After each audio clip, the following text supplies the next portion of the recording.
Je m'intéresse à l'histoire des techniques. Je pense que l'histoire des techniques a pris beaucoup de retard par rapport à l'histoire des sciences. Et que les capacités heuristiques de l'histoire des techniques ont été sous-estimées et sous-développées. Et je pense que le diagnostic que portera le XXIe siècle d'ici quelques décennies viendra dans ce sens.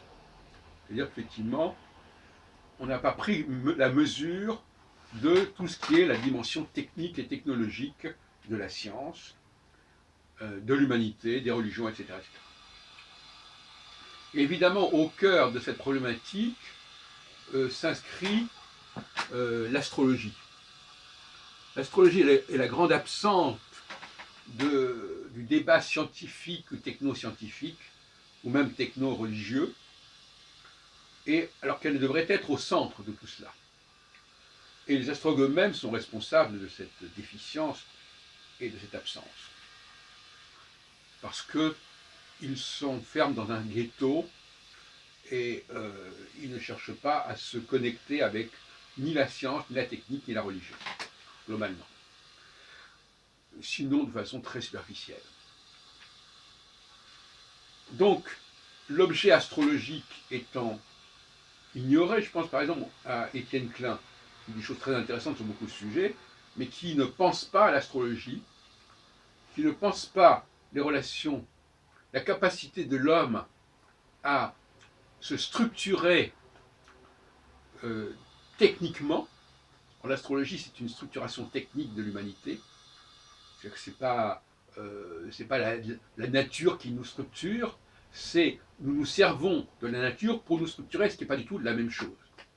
Et par conséquent, ne pas arriver à penser que l'homme, que les sociétés aient pu se structurer, donc quelque part aient pu devenir des techniques, devenir des outils eux-mêmes, se techniciser en quelque sorte, on pourrait dire, eh bien, le fait de ne pas comprendre cela, c'est lié à un schéma métaphysique, un schéma philosophique révolu et obsolète. Ou plus exactement, décalé par rapport à ce qui s'est passé dans un temps beaucoup plus ancien, où l'humanité était capable de se structurer, de se déterminer, de se mettre sur des rails. Et le mot rail n'est pas idiot, parce que finalement, c'est bien ça dont il s'agit. La technologie est un processus lié à la question de rail, de dérailler, railler, dérailler. Et avant même qu'on ait d'ailleurs cela. D'ailleurs, les routes sont des rails, de toute façon. Les routes sont des rails, les voies sont des rails. Et dévier, c'est dérailler. Dévier venant de via, sortir de la via, de la voie. Et donc, il y a là un point aveugle absolument gigantesque, parce que ce que l'on met sur le compte de la nature est en réalité sur le compte de la technique. Et on ne comprend pas tout ce que la technique a pu, comment la technique a pu transformer la nature et jusqu'à quel point elle a pu le faire. On le comprendra probablement dans quelques temps, dans quelques décennies, sinon dans quelques siècles. On comprendra que même ce que nous appelons la nature, parce que c'est des choses qui paraissent complètement en dehors de l'homme, comme par exemple un système solaire, peut-être a pu être aménagé par des êtres nés de la nature, mais qui ont créé quelque chose qui n'était pas dans la nature, même si on en a respecté certaines règles. Et donc les dieux, la notion même de Dieu évolue à partir de cela, puisque les dieux ne sont pas forcément des dieux qui sont à l'origine de la nature, ce sont des dieux qui sont à l'origine de la technique. C'est pour ça que je parle de Deus Faber, qui fait contrepoint à l'homo faber. Donc la notion de Faber est une notion fondamentale, et d'ailleurs on pourrait, s'il fallait appeler une revue qui cherche dans ce sens, au niveau technique, on appellerait la revue Faber, celui qui fabrique. Et d'ailleurs, dans certaines langues, même en français ancien, la fabrique c'était l'usine. La fabrique, on travaillait à la fabrique. Donc, nous avons là euh, une sorte d'absence épistémologique, un nœud gordien, justement parce que c'est un nœud gordien qu'on n'arrive pas à l'appréhender.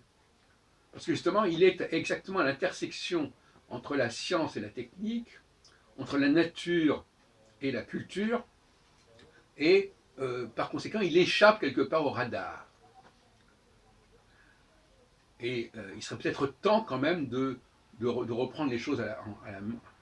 Parce que finalement, non seulement ça, mais parce que ça a des effets importants au niveau même de la compréhension de notre propre société, du fonctionnement de notre propre société, du fonctionnement de la police, de la cité. Donc ça n'est pas rien. Donc il y a un enjeu à la fois politique et un enjeu scientifique, pas scientifique au niveau de non de la science, mais au niveau d'une volonté de la science. L'histoire des techniques fait partie de l'histoire des sciences, d'une certaine manière, quelque part, si on veut globaliser. Donc, parce que finalement, chaque fois qu'on essaie de comprendre un phénomène, même technique, on peut avoir une approche scientifique de la technique. Je ne veux pas dire que la technique soit la science, mais on peut avoir une approche scientifique de la technique. De même que fabriquer un marteau, c'est de la technique, mais on peut avoir une approche scientifique du marteau. Bon, donc les choses ne sont pas aussi simples que ça. Et je suis toujours fasciné par l'absence. En fait, compte, ce qui est beaucoup plus intéressant que la présence, c'est l'absence. Et c'est là que le génie humain, devrait être plus fasciné par ce qui manque que par ce qui est là. Par exemple, quelqu'un ça va être beaucoup plus facile pour quelqu'un de décrire ce qui existe, ce qui est sous ses yeux, que ce qui n'est pas sous ses yeux. Le manque n'est pas forcément pensable. Ah bon, il y a quelque chose qui n'est pas là, il y a quelqu'un qui n'est pas là, mais qui est-ce? Et comment est-ce que comment intellectuellement je peux déterminer ce qui manque à un raisonnement, ce qui manque à une explication. Voilà, donc je m'arrêterai là.